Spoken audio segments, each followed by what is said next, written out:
I've heard many moments of reflection begin with the speaker or writer asking where they should begin their story.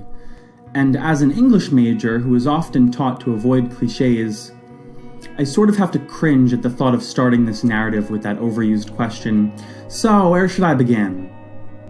But I'll give that up for now because I also think that people use that phrase when their experiences have been so profound that they feel helpless when trying to articulate it. I understand that.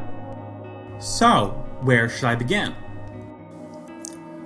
Well, it could be a matter of what type of story I want you to hear and what type of story you want to hear.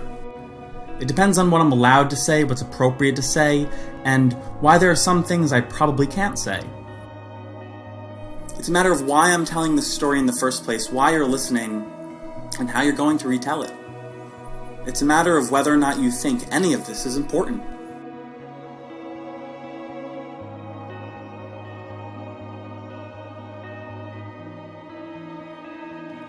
Chapter 1. Loving Liberal Arts.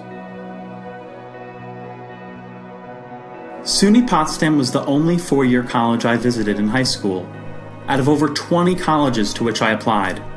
I rode in a 2010 Honda Accord for 6.5 hours in November 2011 with my mother, who wasn't fond of sitting in the passenger seat, and my stepfather, Howard, who rode up the New York State Thruway stressing to me that I could stop worrying about my college major at any point. Boy, did I get frustrated at that. And I endured all the awkward family moments that have now turned to fond memories, all to visit SUNY Potsdam's fall open house. Wait a minute. Stop worrying about my college major? That's what college is for, right? I was going to get my degree in theater education and be a teaching artist. Or wait, maybe I'll apply for a BFA in creative writing.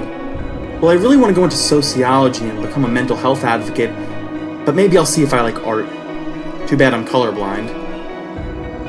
The truth is, I had no clue where my strongest skills lied, what I needed to improve on, or how I was going to be successful. But let's be honest, I still don't know exactly what I'm doing with my life, and that's okay. Out of 20 other colleges, I always knew I liked SUNY Potsdam the best. It was because the academic principles of the college aligned with the three things my stepfather, Howard, told me I should expect to learn from a liberal arts education. The practices of critical thinking, problem-solving, and decision-making. Those three values have stood with me throughout my entire college career as the basis of a strong liberal arts education. Howard didn't even get to see me finish a year at SUNY Potsdam, and after he died, I spent my sophomore year of college exploring new topics to study. I sifted through the entire course catalog for new classes, strange classes, classes I would want to walk out of feeling enlightened. I learned that the idea of choosing a major was making me feel more anxious than excited because I learn in an interdisciplinary way. I didn't want to pick just one thing. I don't enjoy just theater, or just English, or just sociology. I enjoy learning in general. I find that my mind works by connecting different elements and drawing comparisons and making analogies. I am a true interdisciplinary learner. For so long, I tried finding a single college major that could give me an identity. Was I the writer? The actor? The social justice advocate? But looking back, in the past 2.5 years of attending SUNY Potsdam, I explored dramatic texts through several critical lenses in a theater class, sharpened my craft of poetry in a creative writing class, and even analyzed different surveillance practices in the criminal justice system in a sociology class. I was getting everything I wanted just by immersing myself in the liberal arts. I looked through the course catalog one night before my fall 2014 registration slot opened and thought of how carefully this liberal arts academic model, put together by the administration, must have been created. I wondered if the scholars, academics, and higher education professionals were thinking with the brains of 21st century college students when they published this catalog, because college is sure different now than it used to be. I was soon going to learn more about SUNY Potsdam than I ever thought possible by interning for the Bicentennial celebrations and creating an exhibit about a piece of college history that was interesting to me. Chapter 2. Researching Arts and Sciences.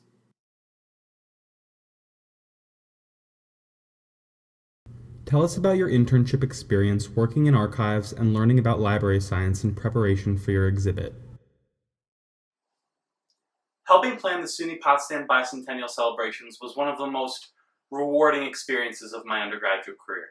I didn't know what an archive center was, let alone how to work with the professionals in an archive center, but I learned more and more every week how to navigate the field of information and library science.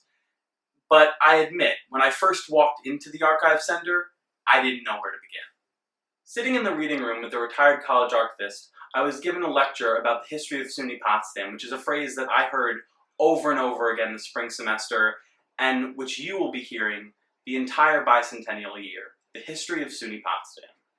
What I find frustrating about archives, but also very fascinating, is that there is not one archive or one place where all the information you will need about a given topic will be.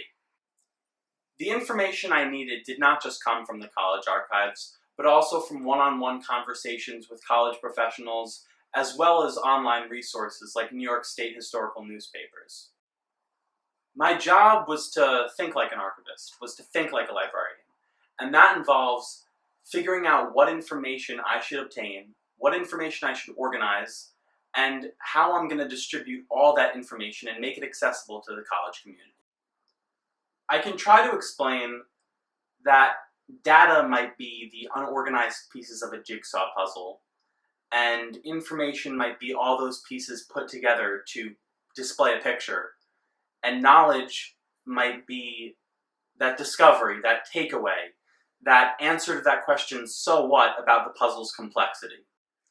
Every intern working on the bicentennial celebrations had an opportunity to create an exhibit and to study something very meaningful, a meaningful piece of SUNY Potsdam's history that they were interested in. It was easy in the beginning to say, I'm studying the history of SUNY Potsdam, but at some point we need to clarify our interests.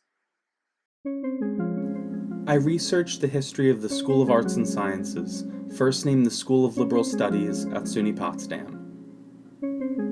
I was soon able to identify and outline which circumstances, key events, and influential players shaped the School of Arts and Sciences to make it what we know it to be today.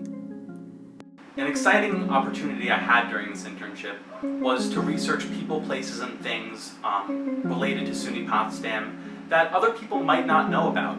For example, I researched Dr. Richard Hutchison, the first Dean of Liberal Studies at SUNY Potsdam.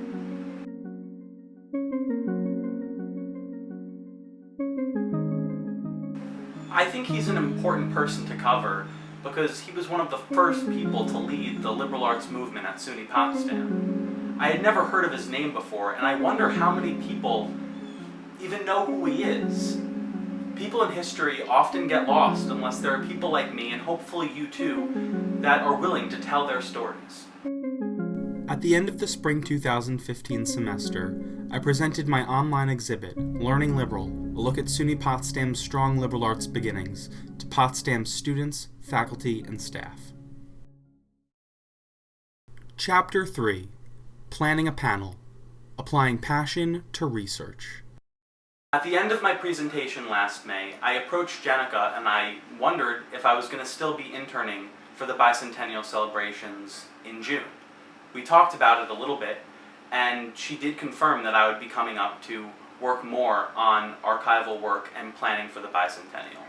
On my original summer internship proposal, I indicated that I wanted to produce a documentary film that would showcase my research about the School of Arts and Sciences. A few days into my internship, that changed.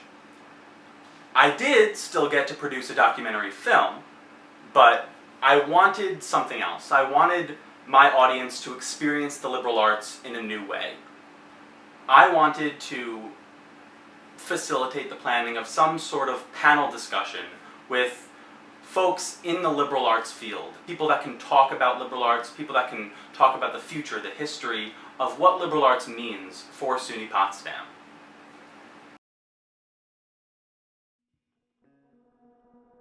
On September 11th, 2015, I held a panel discussion with the current Dean of Arts and Sciences, his two predecessors, and the former Secretary of Arts and Sciences to discuss the history and future of liberal arts at SUNY Potsdam.